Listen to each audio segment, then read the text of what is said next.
ভারতের উত্তর পূর্ব দিকে চীন, বাংলাদেশ এবং মায়ানমার দেশের সীমান্তে অবস্থিত ৭টি রাজ্যকে একসঙ্গে বলা হয় সেভেন সিস্টার বা সাত বোন। এই রাজ্যগুলি হল অরুণাচল প্রদেশ, মিজোরাম, মণিপুর, মেঘালয়, নাগাল্যান্ড, ত্রিপুরা এবং আসাম। এদের মধ্যে সবচেয়ে বড় রাজ্য হল অরুণাচল প্রদেশ। এখন প্রশ্ন আসে যে এই ৭টি রাজ্যকে কেন সেভেন সিস্টার বা সাত বোনের রাজ্য বলা হয়। চলুন আজকের ভিডিও থেকে জেনে নেওয়া যাক। চ্যানেলে নতুন হলে সাবস্ক্রাইব করতে মোটেও ভুলবেন না। Seven sisters. এই ৭ রাজ্যের মোট আয়তন ২,৬২,১৮৪ বর্গ কিলোমিটার। ভারতের প্রায় ৪% এলাকা নিয়ে গঠিত। দক্ষিণ পশ্চিমে বাংলাদেশের সাথে ১৫৯৬ কিলোমিটার আন্তর্জাতিক সীমানা রয়েছে। এই ৭টি রাজ্যে জাতিগত এবং ধর্মীয় বৈচিত্র্য বিদ্যমান থাকলেও রাজনৈতিক, সামাজিক এবং অর্থনৈতিক ক্ষেত্রে তাদের মিল রয়েছে। ভূরাজনৈতিকভাবে এদের অবস্থান, প্রাকৃতিক সম্পদ এবং বৈচিত্র্যময় সামাজিক কাঠামোর কারণে সারা বিশ্বে অতুলনীয়। আসলে এই ৭টি রাজ্য একে অপরের উপর নির্ভরশীল এবং একই সময়ে এই রাজ্যগুলির সামাজিক, রাজনৈতিক এবং অর্থনৈতিক অবস্থাও একই বলে মনে করা হয়। তাই এই সমস্ত রাজ্যগুলিকে একত্রে সেভেন সিস্টার বলা হয়। ত্রিপুরার সাংবাদিক জ্যোতিপ্রসাদ সাইকিয়া সর্বপ্রথম রাজ্যগুলোকে একত্রে সেভেন সিস্টার্স নামে উল্লেখ করেন। ১৯৭২ সালে এই ৭ রাজ্যকে সেভেন সিস্টার্সের মর্যাদা দেওয়া হয়। আসামের মাধ্যমে রাজ্যগুলো ভারতের মূল ভূখণ্ডের সাথে সংযুক্ত হয়েছে। আগে এসব রাজ্য ভারতের অন্তর্ভুক্ত ছিল না। স্থানীয় আদিবাসী রাজারা দীর্ঘদিন এসব অঞ্চল শাসন করেন। গারো, খাসিয়া, ত্রিপুরা, বোরো, মিজো আদিবাসী অধ্যুষিত রাজ্যগুলোর আদিবাসীরা দীর্ঘদিন ধরে নাগাল্যান্ড, মণিপুর, অরুণাচল, মিজোরাম, আসাম রাজ্য নিয়ে নাগা স্বাধীনভূমি গড়ার দাবি তুলছে। সম্প্রতি মণিপুর রাজ্যে কয়েক হাজার লোক নাগা পতাকা উড়িয়ে স্বাধীনভূমির পক্ষে সমর্থন দেয়। অরুণাচল প্রদেশ। উত্তর পূর্ব ভারতের একটি স্থলবেষ্টিত রাজ্য অরুণাচল রাজ্য। এর দক্ষিণে ভারতের অঙ্গরাজ্য আসাম, পশ্চিমে ভুটান, উত্তর ও উত্তর পূর্বে চীন এবং পূর্বে মিয়ানমার। অরুণাচল প্রদেশের আয়তন ৮৩,৭৪৩ বর্গ কিলোমিটার এবং এর রাজধানী ইটানগর। চীনের তিব্বতের সাথে অরুণাচল প্রদেশের ১১২৯ কিলোমিটার দীর্ঘ আন্তর্জাতিক সীমানা রয়েছে। অঙ্গরাজ্যটির উদ্ভিদ ও প্রাণী জীবনে এর বিচিত্র ভূপ্রকৃতি ও জলবায়ুর প্রভাব দেখতে পাওয়া যায়। প্রাণীর মধ্যে বাঘ, চিতাবাঘ, তুষার চিতা, হাতি, লাল পান্ডা এবং হরিণ উল্লেখযোগ্য। এই প্রদেশের উঁচু নিচু এলোমেলোভাবে বিস্তৃত ঢালযুক্ত ভূখণ্ড দেশটিকে দিয়েছে আলাদা মাত্রা।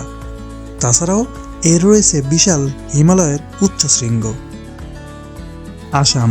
১৮২৬ সালে ইয়ান্ডাবু চুক্তির মাধ্যমে আসাম প্রথম ব্রিটিশ ভারতের অন্তর্ভুক্ত হয়।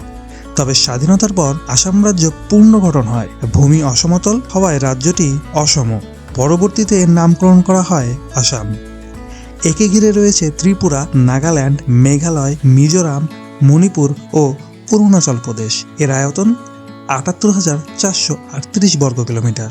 আসামের আন্তর্জাতিক সীমানা রয়েছে প্রতিবেশী রাষ্ট্র ভুটান এবং বাংলাদেশের সঙ্গে।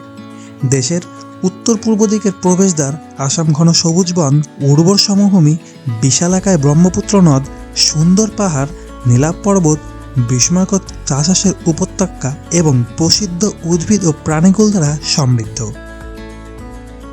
মেঘালয়। মেঘালয়ের রাজধানী শিলং। এটি ভারতের ২১তম রাজ্য।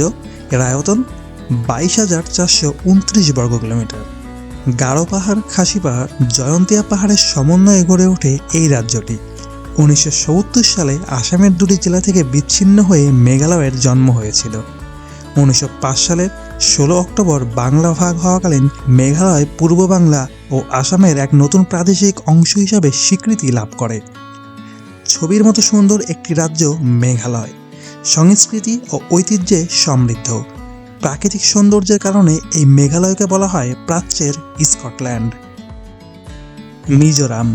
মিজোরামের রাজধানী আইজল। এটি উত্তর ও দক্ষিণ লুসাই পার্বত্য জেলাগুলোর সমন্বয়ে গঠিত। এর আয়তন ২১,০৮৭ বর্গ কিলোমিটার। এটি দেশের ২৩তম রাজ্য। প্রতিবেশী দেশ বাংলাদেশ এবং মিয়ানমারের প্রায় ৭২২ কিলোমিটার এলাকা নিয়ে মিজোরামের সীমানা অবস্থিত। এই রাজ্যের বিশাল পাইনের গুচ্ছ, নান্দনিক প্রাকৃতিক দৃশ্য, বাঁশের উপর নির্মিত ঘরের গ্রাম দেয় অপূর্ব সৌন্দর্য। খ্রিস্টীয় 1750 থেকে 1850 সালের মধ্যে মিজো উপজাতিরা নিকটস্থ চীন পর্বত থেকে এসে এখানকার স্থানীয় আদিবাসীদের পরাজিত করে বসতি স্থাপন শুরু করে এবং নিজস্ব একটি সমাজ ব্যবস্থার সূচনা ঘটায়। নাগাল্যান্ড এই রাজ্যের রাজধানী কোহিমা এবং বৃহত্তম শহর ডিমাপুর। এই রাজ্যের আয়তন 16,579 বর্গ কিলোমিটার। এটি ভারতের ক্ষুদ্রতম রাজ্যগুলোর মধ্যে একটি। ভারতের স্বাধীনতার ঠিক আগের দিন 1947 সালের 14 আগস্ট নাগারা নিজেদের স্বাধীনতা ঘোষণা করেও সুফল পায়নি। 1951 সালের মে মাসে নাগাল্যান্ড একটি স্বতঃস্ফূর্ত গণভোটে অনুষ্ঠিত হয়। এতে নাগাদের স্বাধীনতার পক্ষে পূর্ণ সমর্থন প্রকাশ পায়, কিন্তু কেন্দ্রীয় সরকার তাদের পক্ষে সমর্থন করেনি।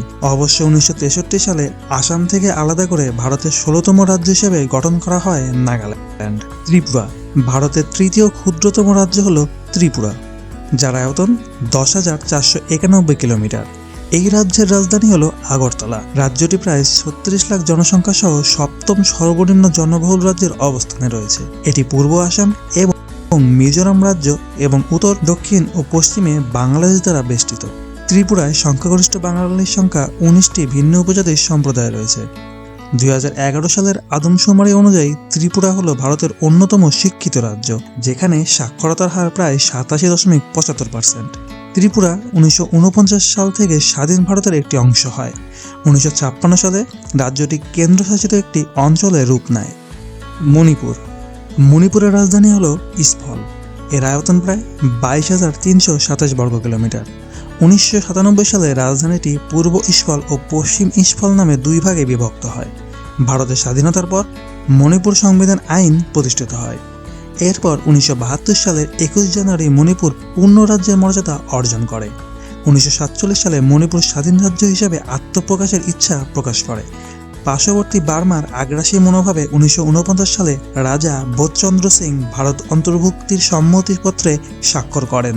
1956 সালে এটি কেন্দ্রশাসিত রাজ্য হয়। 1972 সালে তা পূর্ণ রাজ্যের মর্যাদা পায়।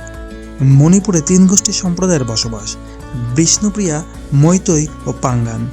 বিরল প্রজাতির হরিণ সাংগাইয়ের বসবাসস্থলও এখানে। জওহরলাল নেহেরু মণিপুরকে ভারতের রত্ন হিসেবে বর্ণনা করেন।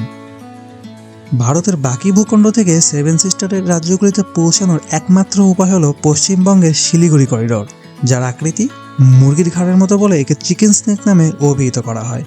শিলিগুড়ি করিডোর নিয়ে জানতে চ্যানেলের এই ভিডিওটি দেখে আসতে পারেন।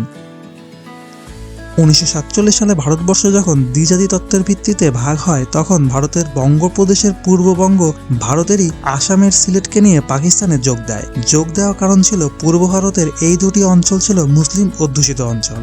হিন্দুরা ছিল 30 ভাগ ও মুসলিমরা প্রায় 70 ভাগ। ভারত থেকে যখন পূর্ববঙ্গ বিচ্ছিন্ন হয়ে পড়ে সিলেটকে নিয়ে, তখন উত্তর পূর্ব ভারতের সাথে পূর্ববঙ্গ হয়ে ভারতের অন্যান্য রাজ্যে যাওয়ার আগের সব সংযোগ বন্ধ হয়ে যায়, কারণ তখন পূর্ববঙ্গ পাকিস্তানের প্রদেশে পূর্ব পাকিস্তান হয়ে যায়। পূর্ববঙ্গের সাথে উত্তর পূর্ব ভারতের সকল রেল সংযোগ বাতিল হয়ে যায়। তখন উত্তর পূর্ব ভারতের সাথে মূল ভারতের সংযোগ বলতে শুধু পূর্ববঙ্গ ঘেঁষা চিকেন স্নেক ছাড়া আর অন্য কোনো সংযোগ থাকে না। পরবর্তীতে যখন পাকিস্তান ভেঙে মুক্তিযুদ্ধের মাধ্যমে পূর্ব পাকিস্তান তথা বাংলাদেশ হিসেবে স্বাধীন হয়, তখনও ওই চিকেন স্নেকের মতো সরু পথ বলবৎ থাকে এবং তা পরে শিলিগুড়ি করিডোর নামে পরিচিত পায়। ভিডিওটি কেমন লাগলো তা কমেন্ট সেকশনে জানিয়ে দিন। চ্যানেলে নতুন হলে সাবস্ক্রাইব করতে ভুলবেন না। দেখা হবে পরবর্তী কোনো ভিডিও নিয়ে। ততক্ষণ চ্যানেলের অন্য কোনো ভিডিও দেখে আসতে পারেন। আজ এ পর্যন্তই। সবাই সুস্থ থাকবেন।